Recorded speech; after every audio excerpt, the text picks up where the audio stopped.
खाली कीबोर्ड शुभम भैया। संस्कृति मंत्रालय भारत सरकार के सौजन्य से संस्था है society for culture and social upliftment.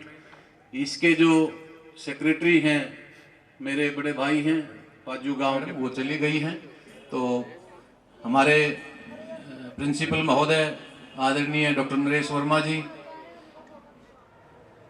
भाई दलजीत जी और मंजीत पाल बैरागी जी जो एडवोकेट हैं सफीदों की कोर्ट में, और इस विद्यालय के चेयरमैन बहुत ही आदर और श्रद्धा के योग्य इस क्षेत्र के प्रतिष्ठित सामाजिक बहुत बड़े व्यक्तित्व आदरणीय हमारे साथीगण भाई यतनपाल, राहुल मेहरा जी, आरती और दूसरे संस्था से जुड़े हुए सभी पदाधिकारी, मैं आप सबकी ओर से भी और जैसा कि जो मंच का संचालन कर रहे थे, ये भी बहुत उच्च कोटि के 23-24 साल से समाज सेवा के क्षेत्र में उत्कृष्ट और उल्लेखनीय कार्य करने पर मैं राष्ट्र पे यह बात बताता हूं कि मेरी धर्मपत्नी है मंजू शर्मा, वो भी राष्ट्रपति से सम्मानित हैं।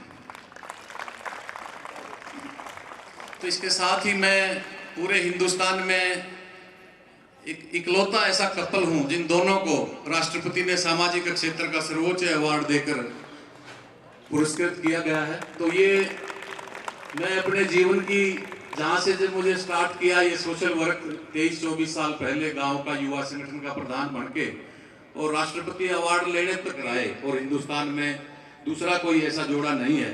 तो मेरा भी यही जवाब होता है कि मैं एक जज्बे और जुनून के साथ, मतलब पागलपन के साथ अपने काम में लगता हूँ। और पागलपन की भी बच्चों एक हद होती है, मैंने उस हद को पार कर दिया तो मुझे मेरी मंजिल वो प्राप्त हुई। तो ये आप बच्चों के लिए मेरा संदेश है कि आप दृढ़ इच्छा शक्ति के साथ, पूरे आत्मविश्वास के साथ अपना लक्ष्य बनाएं। चाहे जिस बच्चे की खेल में रुचि है, किसी को IAS IPS या इंजीनियर जो भी बनना है, या किसी को सोशल वर्क में अपना नाम कमाना है, तो आप एक विशेष जो आपका एक मुकाम हो उस तक जा सकते हैं। मतलब कुछ भी हमारे लिए ऐसा नहीं, वो हम जो कहते हैं बोलते हैं, वो जो संस्था की तरफ से एक सम्मान स्वरूप जो स्मृति चिन्ह मंगाए गए हैं वो अतिथियों को आज Pioneer school senior secondary school के प्रांगण में डॉक्टर नरेश बराड़ जी जो कि चेयरमैन हैं, प्रेसिडेंट जो कि प्रिंसिपल हैं, उनका हार्दिक स्वागत है यहाँ पधारने पर। श्री दरबीर सिंह जी मलिक हैं जो कि प्रिंसिपल हैं गवर्नमेंट सीनियर सेकेंडरी स्कूल में सफीदों में। सुभाष टिगाना जी हैं जो कि युवा राष्ट्रपति अवार्ड से सम्मानित हैं, जो कि सामाजिक कार्य करते हैं और पिछले 24-25 साल से समाज को सेवाएं दे रही हैं, उनका भी हार्दिक स्वागत है।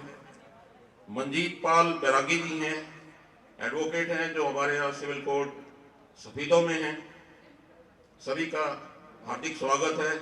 अपने यहाँ मैनेजमेंट है, मैनेजमेंट के अलावा शिक्षक हैं, सभी का यहाँ पधारने पर स्वागत है। ये खाली एक नाटक नहीं था, ये नाटक स्टेज तक पहुंचते लाखों युवा इस नशे की वजह से बच्चों की तरफ ध्यान नहीं दिया जाता है, जमीनें बिक जाती हैं, घर परिवार की व्यवस्था खराब हो जाती है। एक बहुत ही उच्च कोटि के कलाकार थे।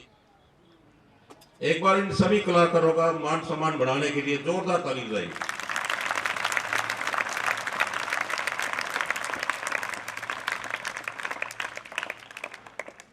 नाटक में शराब को दिखाया गया। शराब तो एक कुरीति है, कोई सिगरेट पीता है, कोई जुआ खेलता है। हमारा ये जीवन और पूरा समाज और पूरा देश युवा की तरफ भी देखता है कि वो आगे कुछ करके दिखाएगा। आप समाज के कारण था कि हमारा जीवन 50 साल बाद, 60 साल बाद व्यवस्थित जीवन हो, उसके लिए हमें क्या करना चाहिए। समय की कमी है, सुभाष जी ने बताया एक मीटिंग है, मुझे भी कहीं जाना है, और अपने विचार साझा करना चाहूँगा और आपको एक संदेशा भी देना चाहूँगा कि हमारा जीवन कैसे होना चाहिए और हमें क्या प्लानिंग करके चलना चाहिए। क्या आपको लगता है कि एक व्यक्ति क्रिकेटर भी बन सकता है, डॉक्टर भी बन सकता है, इंजीनियर भी बन सकता है? क्या एक ही व्यक्ति बन सकता है? नहीं बन सकता। हर एक आदमी की, हर एक बच्चे की अपनी अपनी काबिलियत है। कोई एक्टर बनता है, कोई सिंगर बनता है, तो सबसे पहला तो हमें अपनी काबिलियत का पता होना चाहिए कि हमारा टैलेंट कहां पर है। हुनर तो सब में होता है, हुनर तो सब में होता है, किसी का छिप जाता है और किसी का छप जाता है। कहने का मतलब, अगर मुझे गेम्स अच्छे लगते हैं तो मुझे पता होना चाहिए कि मैं कौन से गेम्स में अच्छा कर सकता हूं। साइंस साइड है तो मुझे पता होना चाहिए साइंस साइड है, और मैथ्स है तो मैथ्स। मेरा माइंड इसी स्टेज पर, जिस उम्र में आप हो, आपको अपनी काबिलियत क्लियर कट आपका माइंड होना चाहिए कि मैं इस फील्ड में अच्छा हूं। कोई डॉक्टर बनता है, वकील बनता है, इंजीनियर बनता है, पॉलिटिशियन बनता है, सभी की अपनी अपनी फील्ड है, सभी के अपने अपने शौक है। जब हमें अपनी कैपेबिलिटी पता लग गई तो उसके बाद हमारा एम, हमें बनना क्या है, हमारा एम क्या होना चाहिए। एम बड़ा सोच समझ के डिसाइड करना चाहिए। पानी की तलाश कर रहे थे दो व्यक्ति रेगिस्तान में। उनमें से एक व्यक्ति कुछ कुआं खोदता, पानी नहीं निकलता, उसको छोड़ देता। फिर दूसरा खड़ा खोदता, पानी नहीं निकलता, फिर उसको छोड़ देता। ऐसे वो करता रहा। इसके विपरीत जो दूसरा व्यक्ति था, वो एक ही जगह पर खुदाई करता रहा, बजाय कि अलग अलग जगह जाके खड़े खोदे। तो एक समय ऐसा आया जब उसका पानी निकल आया। कहने का मतलब, आपने अपना एम डिसाइड कर लिया, उसके बाद आप अपना एक्शन पर लग गए, आप अपनी मेहनत पर लग गई। आप अपने माइंड को डेविएट नहीं कर रहे हैं कि मैं हर पल अपना उद्देश्य बदलूं। एक उद्देश्य था पानी निकालना, आप उसमें लगे रहे। क्योंकि कहते हैं उत्तमेन ही सिदंती कार्याणि न मनोरथई न ही सुप्तस्य सिंहस्य मुखे प्रवेशति मृगा। क्या आपको लगता है सोए हुए शेर के मुंह में हिरण अपने आप आएगी और वो शिकार हो जाएगा? ऐसा नहीं है। शेर को शिकार करने के लिए अगर 10 बार वो कोशिश करता है तो उसको एक बार सफलता मिलती है। हमें टीवी में दिखाया जाता है कि शेर शिकार कर रहा है और उसने कर लिया। ऐसा नहीं है। हिरण शेर से ज्यादा तेज दौड़ता है और वो हर बार रखने में कामयाब होता है, लेकिन 10 में से एक बार शेर भी कामयाब होता है। आपको अपना उद्देश्य प्राप्त करने के लिए मेहनत करनी पड़ेगी और कड़ी मेहनत करनी पड़ेगी।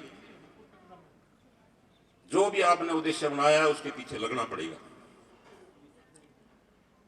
अब आपका कैपेबिलिटी आपकी डिसाइड हो गई है, आपकी एम डिसाइड हो गया है, आपका ड्रीम डिसाइड हो गया है। अब आपने काम करना है। एक तालाब में 6 मेंढक थे। उसमें से एक मेंढक ने सोचा कि मैं जंप लगा के बाहर निकल जाऊं। तो तालाब में कितने मेंढक रह जाएंगे? 6 ही रहेंगे, क्योंकि उसने सोचा है, उसने किया नहीं है अभी तक। मेहनत करनी पड़ेगी। मेहनत करोगे तभी हमें अपनी मंजिल की तरफ चलेंगे और मंजिल प्राप्त होगी। अगला आता है एटीट्यूड। जब हम अपने उद्देश्य की तरफ चल रहे हैं तो कठिनाइयां भी आएंगी, उतार चढ़ाव भी आएगा। तो एटीट्यूड हमें कंसिस्टेंसी रखनी है। लगातार परिस्थितियां कुछ भी हो, हमें अपने उद्देश्य की तरफ लगा रहना है। लगे रही, एक दिन अवश्य आएगा जब हम अपनी मंजिल को प्राप्त करेंगे।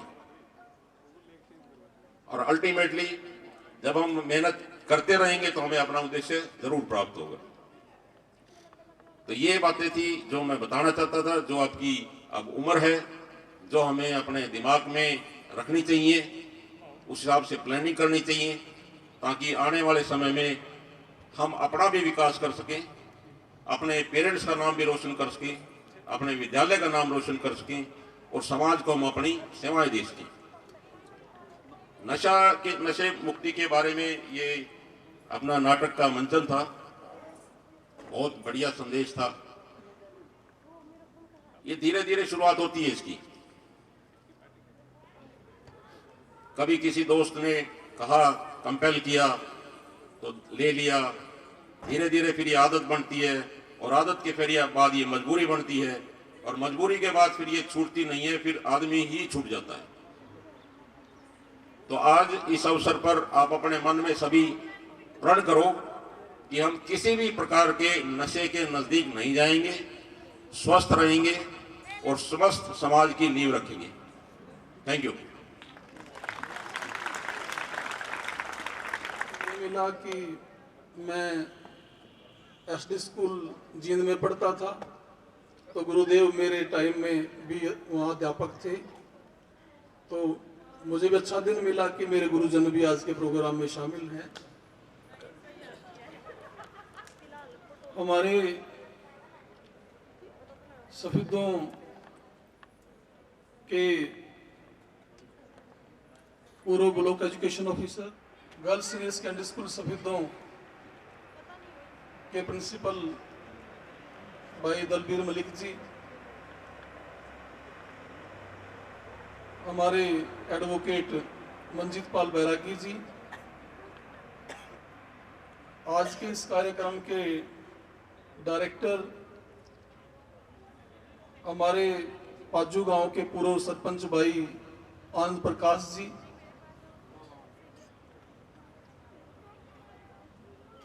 हमारे जय भगवान योगी जी, पत्रकार भाई दलजीत वर्मा जी, राजेश रंगा जी, दिल्ली से आए हुए पंडित जी, शुरू में जिन्होंने मन संचालन किया आदरणीय सरपंच साहब,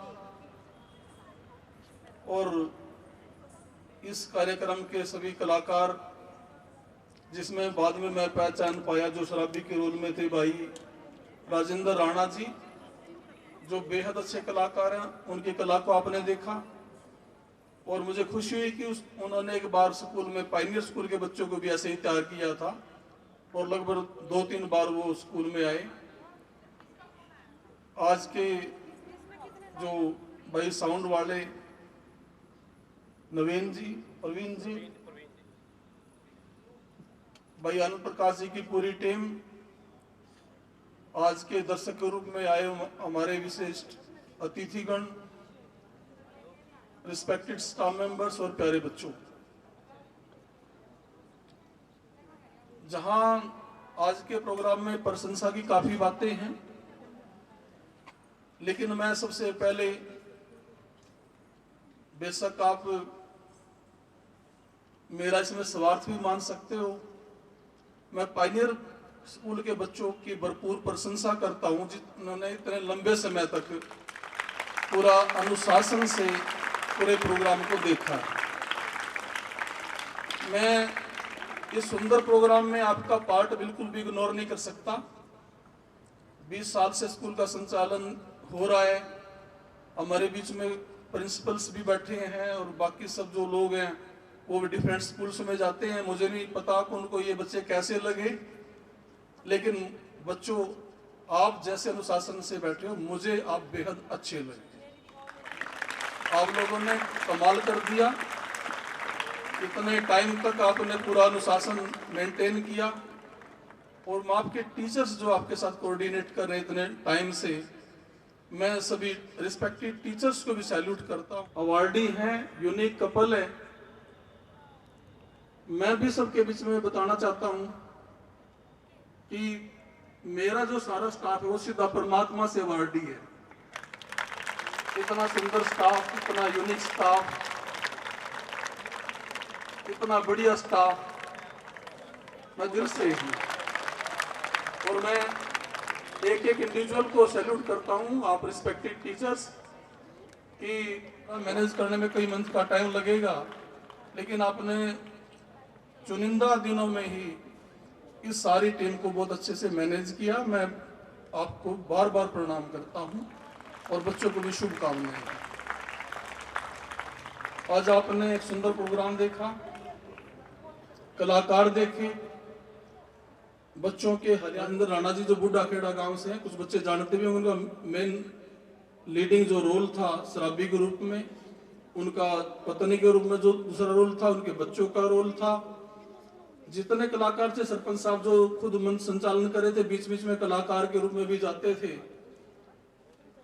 मुझे लगता है कि, और मैं रिस्पेक्टेड जितने गेस्ट है बता देना चाहता हूं कि इस स्कूल का एक एक बच्चा, अंतिम छोर तक का बच्चा स्टेज पे बोलता है, और कहने की बात नहीं, हमने एक एक बच्चे को स्टेज पे पार्टिसिपेट करवा रखा है। सारे बच्चे बेहद अच्छे एंकरिंग करते हैं, नाटक करते हैं, डांस करते हैं, और इस स्कूल की खूबी है कि आप किसी भी बच्चे को बाजू पकड़ के खड़ा कर लो, आपको स्टेज पे अच्छा बोल के दिखाता है, परफॉर्म करके दिखाता है। आज नेचुरली मैं कहूँगा कि बेहद अच्छा प्रोग्राम था। मेरे तो 15-20 मिनट आंखों से आंसू टपकते रहे, इतनी अच्छी कला को मैं नमन बैठा बैठा कर रहा था। और आपका भी जो पिछले साल मैंने प्रोग्राम देखा, झांसी की रानी जो अवनीता लड़की आपके बीच में बैठी होगी, एक राखी लड़की थी, मैं आपकी कला को कार्यकाल में बेहद अच्छा एक संदेश भी दिया। मैं विशेष रूप से आनंद प्रकाश सरपंच साहब, आपकी पूरी टीम को नमन करता हूं। और आप बेशक आपका ये प्रोफेशन है, लेकिन आप बहुत बड़े समाज सेवक हैं कि आप बेशक आप एनजीओ के तहत काम करते हैं, लेकिन आप समाज को सुधारने का बेहद अच्छा काम कर रहे हैं। राजेंद्र राणा जी, उनकी पूरी टीम को मेरी शुभकामनाएं, और आप पूरी ये आपकी टीम, आनंद प्रकाश जी और आप, परमात्मा आपको और ज्यादा ऊर्जा दे, आप ज्यादा ऊर्जा से काम करें, आप ऐसे ही काम करते रहे। मुझे लगता है कि आपने समाज को सुधारने का पूरा बीड़ा उठा लिया है, और इसी करके आपने दैया साहब को, सुभाष डिगाना जी को, इतने अच्छे लोगों को अपने टीम में, ओम प्रकाश चौहान जी को शामिल किया है। आपने भी बहुत मोतियों को चुना है, तो अपने आप में प्रेरणा थी। मैं अंत में बस, क्योंकि सबका टाइम अब काफी लग चुका है, आपने देखा कि उसका फीस पे बच्चे का नहीं हो रहा था, एक शराबी आदमी के कारण, साथ में एक बेटी जो शादी के नजदीक थी, वो कैसे सुसाइड का अटेम्प्ट करती है, पत्नी उसकी कितनी अभागी है, वो दुखी है। आप देखो कि समाज का एक यूनिट भी, एक सिंगल यूनिट भी, प्रत्येक आदमी, हम बच्चे भी बड़े भी, समाज की एक महत्वपूर्ण इकाई है। हमारे कारण बहुत लोगों को प्रसन्नता मिलती है। अगर हम अच्छे हैं तो पूरा दुनिया फ्लोरिश करती है, पूरी दुनिया महकती है, चहकती है। तो हमें समाज का एक अच्छा अंग बनना है, जिससे समाज हमसे लाभ उठाए, समाज खिले, प्रफुल्लित हो, समाज में खुशियां आए। तो हमें एक ऐसा खुशियां देने वाला